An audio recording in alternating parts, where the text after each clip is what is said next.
ఫ్యామిలీస్తో తిరుగుతూ ఎంజాయ్ చేస్తున్నప్పుడు ఒకటి అనిపిస్తుంది, జీవితం చాలా చిన్నది, ఉన్న దాంట్లోనే హ్యాపీగా ఎంజాయ్ చేయాలి. నాకు ఈ మధ్యనే తెలుస్తుంది. సో ఎప్పుడో బతుకు కోసం ఆలోచించకుండా, సక్సెస్ గురించి వెయిట్ చేయకుండా, ఉన్నది ఉన్నట్టుగానే బతికితే హ్యాపీగా ఉంటుంది ఇట్లా ఫ్యామిలీతో. చాలు లైఫ్లో ఇదిగో చిన్ని చిన్ని సంతోషాలు.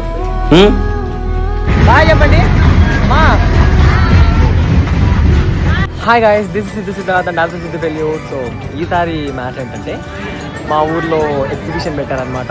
ఇప్పటిదాకా మేమైతే పిచ్చగా ఎంజాయ్ చేసాము. ఎగ్జిబిషన్ పేరేంటి జల్లి గారు? ఎస్. సో వీళ్ళేది. హాయ్, యాక్చువల్లీ వీళ్ళే ఈరోజు మేము ఇక్కడికి వచ్చామన్నమాట. సో వీళ్ళది యూట్యూబ్ ఛానల్ ఉంటుండే, న్యూ స్టార్ ఎగ్జిబిషన్ అని చెప్పేసి.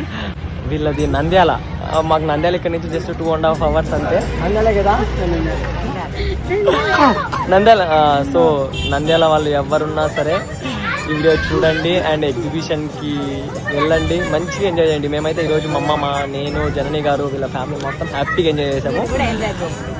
ఎంజాయ్ చేయండి and new star exhibition YouTube subscribe చేసుకోండి. Thank you so much. మేమైతే పిచ్చగా ఎంజాయ్ చేసాం. ఏంటండి జెన్నీ గారు, ఓకేనా? అవును, చాలా ఎంజాయ్ చేసాం మేము.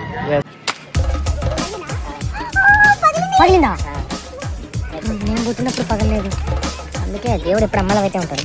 ఏది ఇంకొకసారి కొట్టండి. ఏదో గుడ్డట నన్నట్టు తగిలింది. అమ్మాయి ముందు సిగ్గుపోతుంది బ్రో, ఖచ్చితంగా వెళ్ళాలా? రెండు